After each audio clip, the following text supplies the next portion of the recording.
A noite era banhada por uma chuva forte e ambientada pelo achar comum à natureza crua daquelas terras. Uma criança corria imersa à escuridão, ecoando a cada movimento, atolando a cada passo e sem fôlego. Esgueirava-se entre os galhos e vinhas daquele pântano intocado, a esmo e em piques inconstantes, e por um instante ela hesitou. Água e lama negra era tudo o que via à frente, estendendo-se por metros num lago vasto e profundo. Voltou a atenção à mata atrás de si. Sequer o medo suplicou para que retornasse. Até um instinto tão primitivo sabia que aquilo era impossível. Não tinha escolha. A partir dali, não havia volta. Os estalos do pântano se fizeram presentes, disformes e ardilosos como sombras à espreita. A criança atentou-se aos ruídos, mas estes deram lugar ao silêncio. Agora, a percepção de si mesma fez-se mais exposta. O coração acelerado, o ar adentrando as narinas, o ranger dos dentes. A mente absorta era constantemente abraçada pelo trauma, permitindo que ilusões lhe tomassem os pensamentos. As imagens, outrora nubladas e rasas, adquiriram a maior consistência. Porrões emergiram à frente, o medo encarnado. "Quem está aí?", questionou. "Apareça." Sem respostas. Ela prendia-se à penumbra, olhos inquietos e mãos trêmulas. Suplicava para que a escuridão atendesse ao chamado da própria dádiva, para que pudesse transfigurar o corpo ao nécrome da noite. Era inútil, estava fraca e Eren a abandonou. O farfalhar da vegetação fez-se próximo e foi possível sentir o véu cálido da morte rente à nuca. Um calafrio intenso lhe cerrava a espinha e gelava o sangue. Mas o perigo tardou em aparecer e quase acreditou-se vítima das traquinagens de sua cabeça. Ela baixou a guarda, a tranquilidade entrelaçada ao ruído familiar da chuva, e prestes a se ver livre daquele tormento, o esganiçar inesperado de uma suindara lhe assolou os ouvidos. Maldita! A criança espantou a ave em grosseria, a raiva cegando-a do próprio barulho. Depois, voltou-se ao lago uma segunda vez, os pés pálidos e desnudos adentrando a lama em passos arrastados. Usando as raízes curvadas que emergiam do pântano como sustentação, impulsionou o corpo num trajeto lento, o movimentar mais difícil a cada avanço, e em instantes se viu incapaz de progredir. Estava exausta. Os cabelos negros e a túnica rendada eram constantemente encharcados pela chuva. O corpo começava a dar sinais de que não suportaria muito mais tempo longe de cobertas e alimento, e os olhos ameaçavam fechar a qualquer deslize. O que já era esperado não demorou a se suceder. A criança cedeu à exaustão e afundou lentamente, abraçada pelas profundezas do lago. Não havia pelo que relutar, mas o corpo tremulava em ansiedade e agonia. Ainda que lutasse, ainda que tentasse manter a calma, era impossível esquecer a razão de tudo aquilo.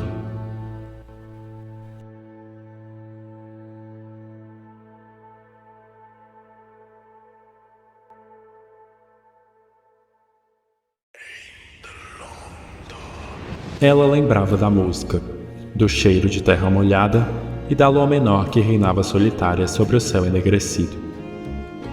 Viu-se imersa algumas horas no passado, envolta por flores e adornos junto à alta sacerdotisa e às demais selecionadas para o ritual daquele ano. A ilha se reuniu em honra à morte de Eren, Dide da escuridão e patrona das tribos umbras de Névora. E ainda que no ato solene, todos exalavam alegria em cânticos e orações. A criança, entretanto, não compartilhava do mesmo sentimento. As mãos suavam e o nervosismo transparecia no lilás dos olhos. Atentou-se às outras selecionadas, mulheres jovens e adultas, dotadas de fundamentos infinitamente superiores aos seus e plenamente capazes de sustentar o fardo a que se submeteram. No entanto, para ela não foi uma escolha. Era seu dever honrar a alta sacerdotisa, aquela que a criou desde o nascimento e cujas expectativas deviam ser supridas. A celebração prolongou-se por mais um tempo e isto era compreensível. Nunca houve tantos reunidos. Contava-se que as tribos cortaram laços desde a última sucessão, mas relatos de invasões a oeste e a promessa de tempos sombrios as consolidaram novamente num único propósito: o ritual de ascensão, responsável por destinar o corpo físico ao espectro de Kriegs e nomear a próxima guardiã da ilha. A segunda lua enublou-se na escuridão do céu. O soar de chocalhos e flautas foi cessado e a alta sacerdotisa ergueu-se do solo. O olhar esperançoso abrangeu os traços da criança em euforia, e a mesma abriu um sorriso torto em resposta. Tudo parecia correr conforme o previsto, mas algo lhe entalava a garganta e não era capaz de discernir o que. A sensação desvencilhava-se daquela realidade. Um sussurro. E, ainda que inconscientemente, ela sabia o que se seguiria a partir dali. Era apenas questão de tempo. Eles estavam próximos.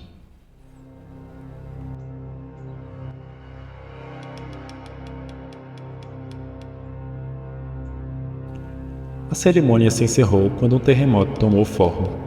O solo e as árvores oscilaram, e vultos surgiram da vegetação. Iluminados pela lua, seus corpos exibiram-se robustos. Um amarelo profundo encandecia o olhar.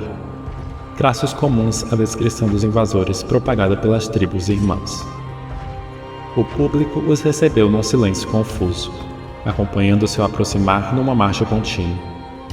Os vultos se fizeram homens, e no momento em que ergueram grandes rochas sobre as próprias cabeças, não houve dúvida quanto à iminência de outra invasão. Gritos irromperam assim que as rochas avançaram. A multidão se dispersava em frenesi, e, afugentada pelo medo, a criança correu, afastando-se da extensa nuvem de poeira e adentrando a mata. Mesmo distantes, os brandos da tribo ainda eram audíveis, murmúrios de um trauma perpétuo. Suor quente tomou-lhe a testa quando o branco preencheu sua visão. Lágrimas corriam-lhe o rosto, a cabeça latejava em uma dor aguda. E num estalo, ela lembrou-se do próprio nome: Elod.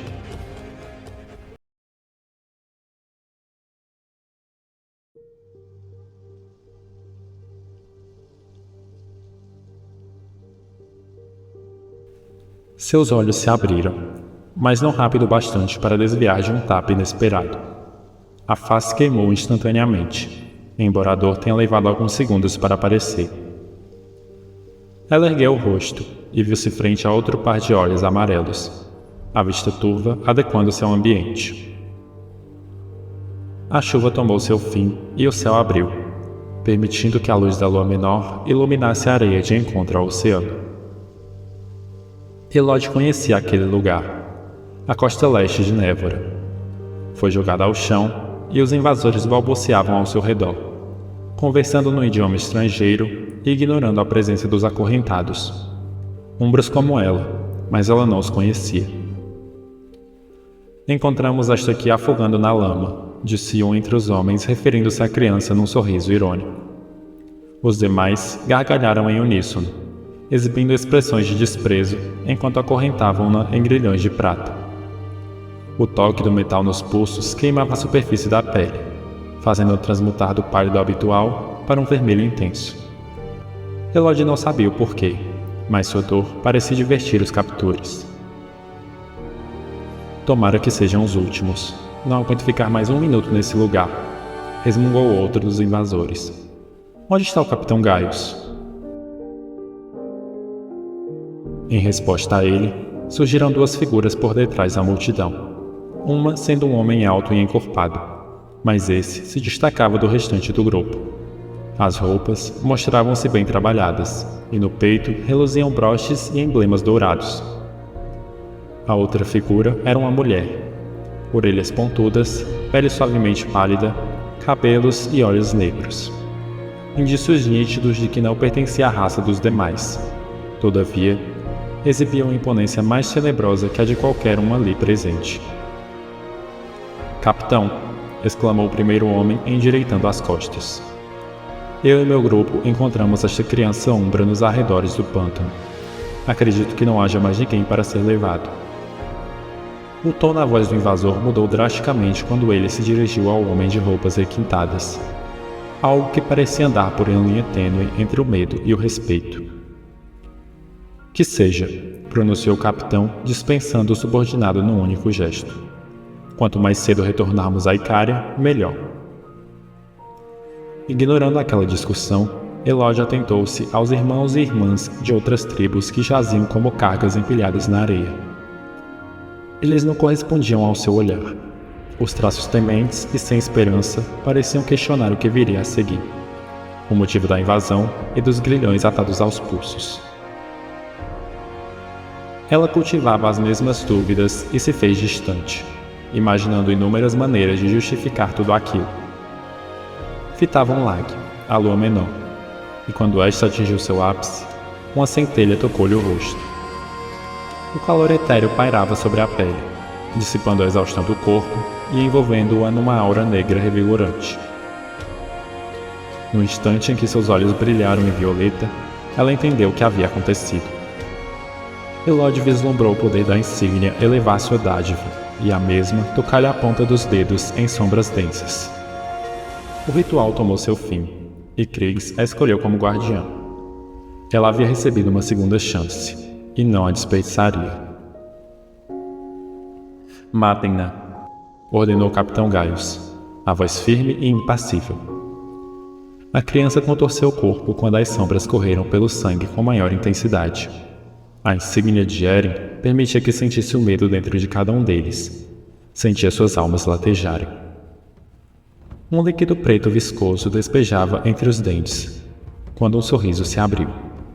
E em contato à poça que se alastrava, os grilhões desintegraram, libertando os acorrentados e permitindo que desaparecessem na escuridão.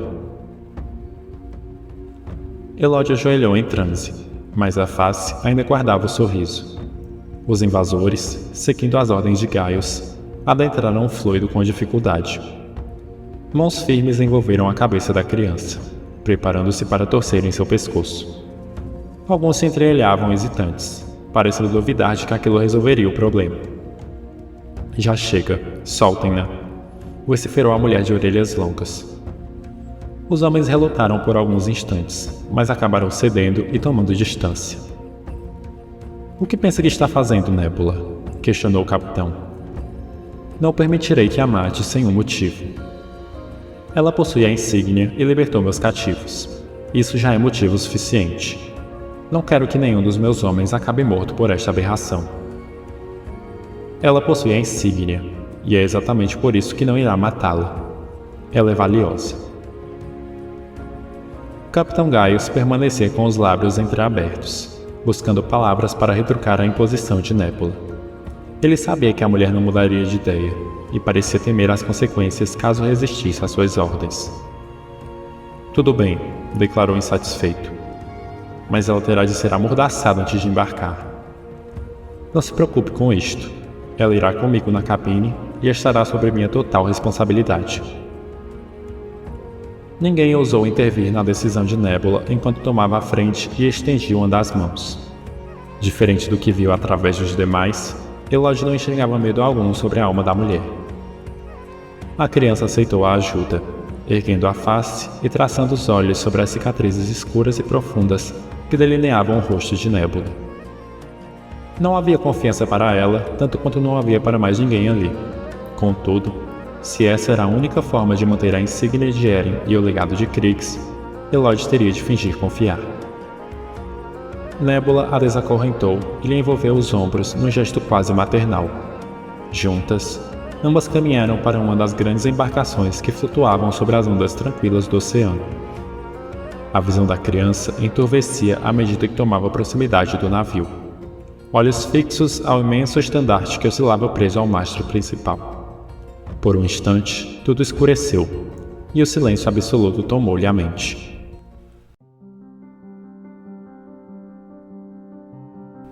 A rainha Gretel Targand acordou em espanto, pondo as mãos de encontro ao coração acelerado.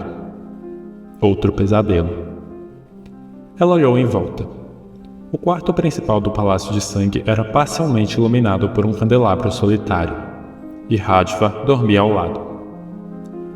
Era invejável observar o semblante tranquilo do marido imerso a um sono profundo. E percebendo-se incapaz de fazer o mesmo, levantou, indo em direção à sacada, pondo os cabelos negros rente aos ombros e recostando-se no parapeito gélido. Elode, sussurrou, referindo-se ao antigo nome e recordando-se do pesadelo que acabara de ter. Desde que deixou a ilha de Névora e desembarcou numa terra distante, os sonhos tornaram-se cada vez mais frequentes. Memórias de uma vida passada, uma vida que jurou nunca esquecer. Gretelin ergueu os braços, permitindo que sombras lhe tomassem as mãos em raízes negras que iam para além da curva do antebraço. A dádiva da escuridão enfraquecia dia após dia, mas a insígnia perdurava latente. Ela fechou as mãos em punhos e respirou fundo, fazendo com que a escuridão se emancipasse e a pele tornasse a palidez habitual. Tudo ainda era muito recente.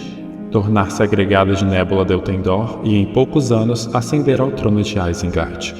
Apesar disso, ela não se arrependia das próprias escolhas. Amava e confiava no marido, era leal ao reino e, sobretudo, amava a pequena Brunhild com todo o afeto que uma mãe poderia oferecer. Ainda assim, lembrar do passado trazia à tona o gosto amargo da angústia, deixando noites em claro e, por vezes, fazendo-a desejar sucumbir às sombras que tanto sussurravam entre os ouvidos. Um leve sereno alvoreceu sobre os telhados da capital e Gretelin levantou a cabeça, observando as luzes do horizonte em complacência, apesar do cansaço. A água tocava-lhe a face, e ela fechou os olhos, deixando que todos aqueles sentimentos ruins esvaíssem junto às gotas, e permitindo que um sorriso surgisse na curva dos lábios. O soar de um trovão distante obrigou-a a abrir os olhos, atentando-se a uma figura próxima. A figura esgueirava-se nas sombras em movimentos sutis, e até o momento não foi notada pelas sentinelas que guardavam as muralhas centrais do palácio.